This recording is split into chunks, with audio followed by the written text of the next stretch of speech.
Bom, pessoal, continuando com nossa aula, né? A gente parou aqui no que é medir, dá prosseguimento aqui. Bom, e medir para quê? Para que a gente mede, né? A gente viu a definição de medição, mas para que a gente mede? Bom, a gente mede por três principais motivos, né? Para monitorar, ou seja, observar passivamente as grandezas, tá certo? Então, passivamente é sem interferir, né? Sem modificar nada. Para controlar, aí a gente vai observar e comparar e também agir, né, para manter dentro de determinadas especificações. E para investigar, né, ou seja, descobrir alguma coisa, explicar alguma coisa, formular alguma coisa, tá bom? Essa parte de investigação é mais para a área laboratorial e de pesquisa, tá certo? Bom, dando uma explicação um pouco mais aprofundada, né, o medir para monitorar, tá certo? Então você pode medir compra e venda de produtos e serviços, né, consumo de água, energia elétrica, né, o nosso hidrômetro aqui, né, que fica contando quanto de água a gente gastou naquele mês, é um jeito que você está medindo para monitorar. Você não vai interferir, né? Se você em sua casa estiver olhando o hidrômetro, você pode até interferir, né? Gastar menos água, ver que já está passando os limites aquele mês, e aí dá uma reduzida na água, tá certo? Mas de maneira geral ele está ali só para mensurar quanta água está passando, tá bom? Você pode também medir seus sinais vitais, pressão arterial, temperatura, nível de colesterol, esses relógiozinhos aqui, ó, hoje em dia, eles fazem tudo isso, né? Monitoram o nosso batimento cardíaco, tá certo? Nossa pressão não é tão bom assim a medição, né? Mas várias outras coisas, nosso sono, né? Ele mede bem e ajuda a gente a monitorar, né? Como é que está a nossa saúde. Atividades esportivas também, né? Desempenho, recorde dos atletas. Aqui está a imagem dos corredores, né? Correndo e às vezes um ganha do outro por milésimos de segundo, tá certo? E aí é importante que o relógio, né, esteja bem calibrado para não dar vantagem ou desvantagem aos concorrentes, tá certo? Então isso é o medir para monitorar. A gente também tem o medir para controlar, um exemplo aqui de um pneu, né?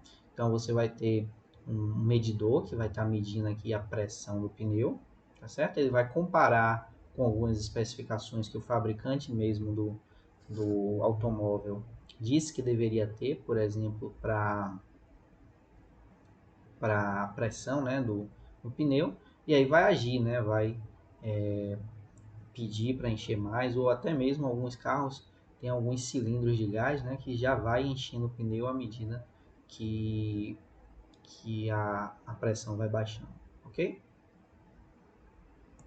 Outro exemplo aqui, né, quando você está usinando uma peça, fabricando alguma peça, né, você usa aqui o paquímetro para medir o diâmetro, por exemplo, desse eixo e ver se você tem que desbastar mais ele ou não. Mesma coisa aqui, ó, um micrômetro medindo alguma outra peça aqui. A gente vai ver todos esses instrumentos durante as nossas aulas, né? Mas só para vocês se situarem inicialmente, aqui um paquímetro e esse outro aqui, não sei se vocês já tiveram contato, é um micrômetro, tá bom?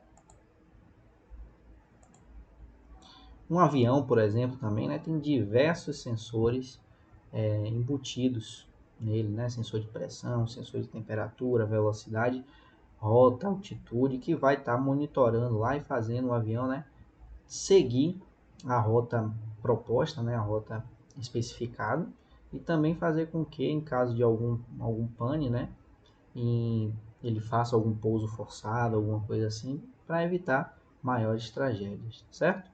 Importante saber que às vezes isso aqui dá um tilt, né, causa alguns problemas, porque teve uma série de aviões da Boeing, inclusive, que deram problema no, em um dos sensores que comandavam a altitude do avião. E aí o que é que aconteceu? O avião ele pensava que estava baixando, tá certo? E aí esse controle, né, ele forçava o bico do avião para cima. Só que o avião não tava baixando, né? Ele estava normal. E aí, ao forçar esse bico, o piloto tentava baixar e o controle tentava aumentar mais, e ele ia para uma situação chamada de stall, né? Que é quando o avião está com a inclinação a depender da região, da pressão externa do ar, ele tem uma angulação máxima que ele pode ficar, que acima dessa angulação, apesar de que está com o nariz para cima, ele começa a cair assim. E aí caiu uns 2 ou 3 aviões aí da Boeing, acho que alguns anos atrás, deu maior repercussão por causa disso, né? Você confiar demais no instrumento, tá certo? E não dava para desligar.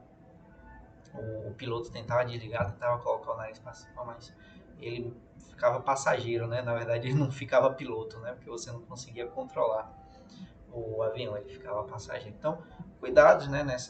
Ao confiar demais em instrumentos e ver o que a gente está fazendo, né? É importante analisar as nossas atitudes. E o medir para investigar, como eu falei para vocês, né? Mais para a parte de laboratório, né? Você vai investigar esfericidade de uma esfera, né? Investigar, por exemplo, se alguma coisa está empenando, por quanto está empenando, por que está empenando, né? E aí a gente vendo tudo isso, né, consegue inferir formulações ou teorias sobre algum comportamento dos materiais ou de alguma peça que esteja em análise no momento.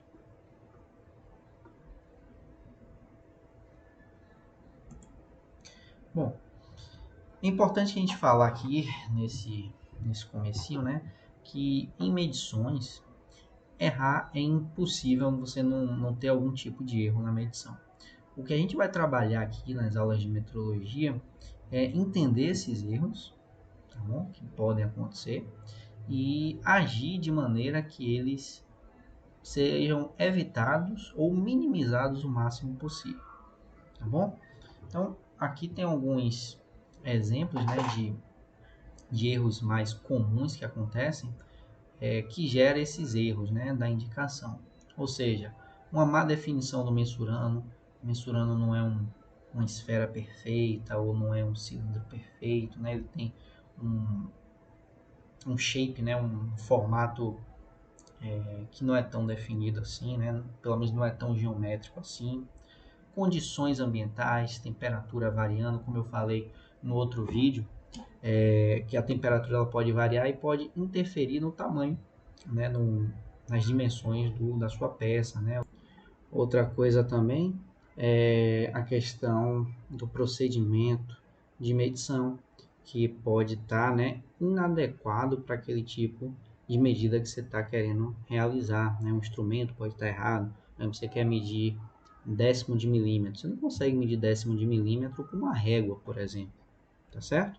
Então aí você tem que aplicar o instrumento correto e o procedimento também correto, certo?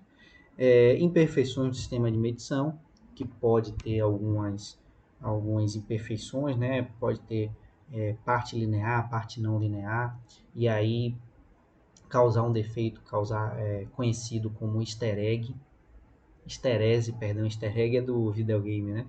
Easter né? Que corrobora, né? Para gerar medições imperfeitas, tá certo? A influência do operador, um operador cansado, um operador que olha o instrumento de medição de maneira errada, também pode causar erros de medição, né? Chegou segunda na empresa, depois que o time perdeu no domingo, aí tá com raiva, olha o instrumento de qualquer jeito e pode, né, gerar erros aí. E aí essa indicação da gente, com certeza, ela vai ter alguns erros de medição, né? E aí a gente vai tentar fazer de tudo para controlar, para que esse erro não fique grosseiro, não fique grande, tá certo? Bom, então, na real aqui, né, um resultado de medição, quando você faz uma indicação, ela vai aparecer aqui assim, né, uma indicação. Esse ponto aqui indica o valor verdadeiro da sua medição, tá certo? Então, esse daqui era o valor que deveria dar, né, lá no seu instrumento de medição. Porém, o valor que deu foi esse aqui, esse RB, que é o resultado base. Esse resultado base é o que o instrumento conseguiu medir. E aí, para que você englobe esse valor verdadeiro, que é o real verdadeiro o real valor da medida que está sendo mensurada, você coloca, né, uma margem de erro. Então, esse menos U e esse mais U aqui é a sua margem de erro. Então, o resultado base nem sempre vai bater certinho no seu valor verdadeiro. Mas quando você soma e diminui a sua incerteza, né, o seu erro, o valor verdadeiro sempre vai estar dentro desse range aqui, né, desse espaço aqui de medição que acopla os erros, tá bom? Então, o resultado da medição, né, vai ser a faixa de valores dentro da qual deve se situar o valor verdadeiro do mensurando. Então, você está vendo aqui que o valor verdadeiro está dentro dessa faixa aqui, né, dessas duas balizas aqui que definem o seu resultado de medição. E ele é composto pelo quê? Pelo resultado base, mais ou menos a sua incerteza de medição com determinada unidade. Então, resultado base é a estimativa do valor do mensurando, que acredita-se mais se aproxima do valor verdadeiro. Então, esse resultado base, né, é o que o seu instrumento mediu e o que ele acha que está mais próximo aqui do seu valor verdadeiro. A incerteza de medição, o tamanho da faixa assimétrica centrada em torno do resultado base, que vai delimitar a taxa onde se situa as dúvidas associadas à medição. Então, quanto mais impreciso é o meu instrumento, maior vai ser essa faixa aqui, esse range, né?